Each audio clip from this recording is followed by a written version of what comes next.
সোণাপুৰৰ চামতা সংৰক্ষিত বনাঞ্চলত বেদখল বনাঞ্চলৰ ভূমি বেদখল কৰি বসতি স্থাপন একাংশ সন্দেহজনক লোকৰ একাংশ দল সংগঠনৰ অভিযোগৰ ভিত্তিত অঞ্চলটো পৰিদৰ্শন কৰে পূব কামৰূপ বন সংমণ্ডলৰ ডিএফঅ আৰু সমজিলাৰ আয়ুক্তই বনাঞ্চলৰ ভূমি বেদখল কৰি বসতি স্থাপনৰ লগতে ব্যৱসায়িক প্ৰতিষ্ঠান নিৰ্মাণ কৰিছে একাংশ লোকে শীঘ্ৰেই বনাঞ্চলখন বেদখল মুক্ত কৰাৰ প্ৰতিশ্ৰুতি ডিএফঅৰ লগতে সমজিলা আয়ুক্তৰ।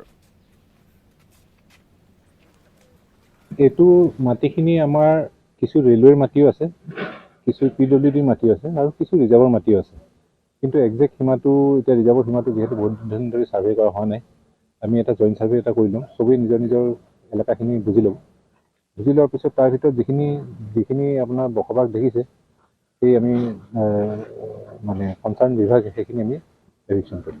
যি ৰিজাৰ্ভ ফৰেষ্ট যিটো আছে তাৰ গাতে লাগি কিছুমান দোকান ইয়াত মানে গঢ় লৈ উঠিছে। এতিয়া ৰিজাৰ্ভ ফৰেষ্টৰ গাতে লাগি পেলাই যিটো হেৰি সন্মুখত আপুনি দোকানখিনি দেখিছে সেইখিনি আপোনাৰ ৰিজাৰ্ভ ফৰেষ্টৰ বাউণ্ডাৰীৰ একদম দাঁতিতে আছে, কিন্তু আপোনাক মই কনফাৰ্ম ক'ব নোৱাৰোঁ যে সেইখিনি হয়তো আমাৰ সোমাব পাৰে, কি 1 মিটাৰ 2 মিটাৰ বা 3 মিটাৰ আমাৰ সোমাব পাৰে, কিন্তু পিডব্লিউডিৰ মাটি আছে। গতিকে আমি এবাৰ ভাবিছোঁ যে এবাৰ জইণ্ট ছাৰ্ভে কৰি ল'লে তেতিয়া আমাৰ মানে বেছি সুবিধা হ'ব।